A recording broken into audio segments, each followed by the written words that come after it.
Well, to give a very crash course history answer, in the 1500s, there was this guy called Martin Luther. No, not the same guy as the famed civil rights leader Martin Luther King, who had a dream. Totally different guy, a German monk and professor of theology called Martin Luther. We're not sure if he had any dreams, but we do know that he took big issue with what he saw to be the corruption of the Christian faith through the supremacy of papal authority.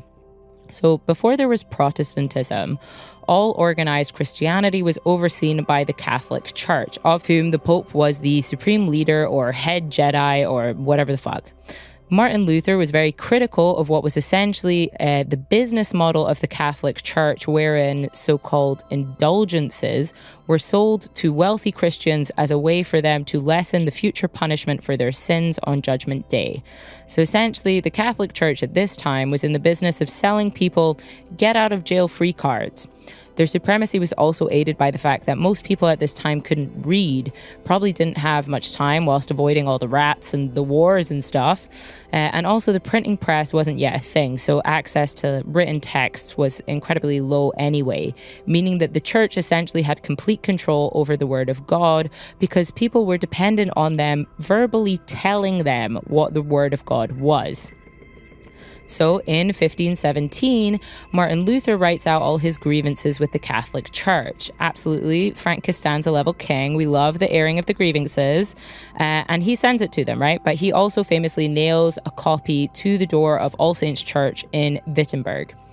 And it's this critique by Martin Luther that sparks a movement that is now known as the Reformation, which was essentially the crumbling of Catholic hegemony and the emergence of new interpretations of Christianity that would eventually come to be known as Protestantism. So again, makes pretty intuitive sense. Protestantism is founded on protest of the Catholic Church. So this period of protest and setting up of Protestantism as a viable alternative to the Catholic Church is the Reformation. The Counter-Reformation is the historical period in which the Catholic Church attempts to recapture control of the religion and stamp out what they called heretics, i.e. Protestants or any other stripe of non-believer.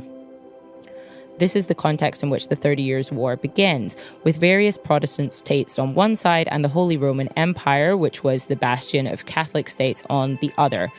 Cannot stress enough, though, how long this war lasted. So as it develops, these very clear divisions between Catholic and Protestant powers starts to crumble, and eventually it just becomes a war about imperialism and territorial control, arguably like all wars. Now, to circle back on this whole Westphalian thing, international relations scholars argue that the two treaties which end this war, both signed in the German region of Westphalia, are the beginning of modern international relations because they establish the principle of state sovereignty. This meant that, at least in theory, from 1648 onwards, the international order should have been governed by the principle that states do not interfere in the domestic affairs of other states.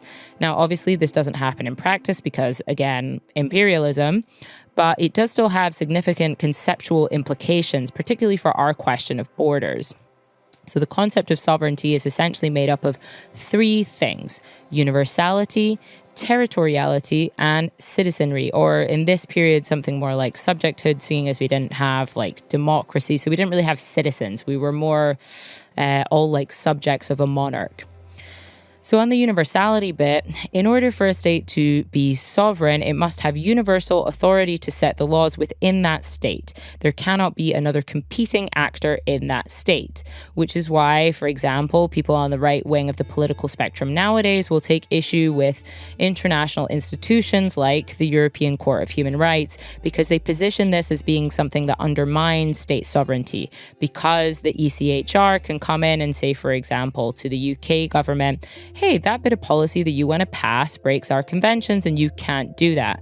But people on the left of the political spectrum might emphasize instead that the UK exercised its universal sovereignty as a nation state when it chose to sign up to the ECHR.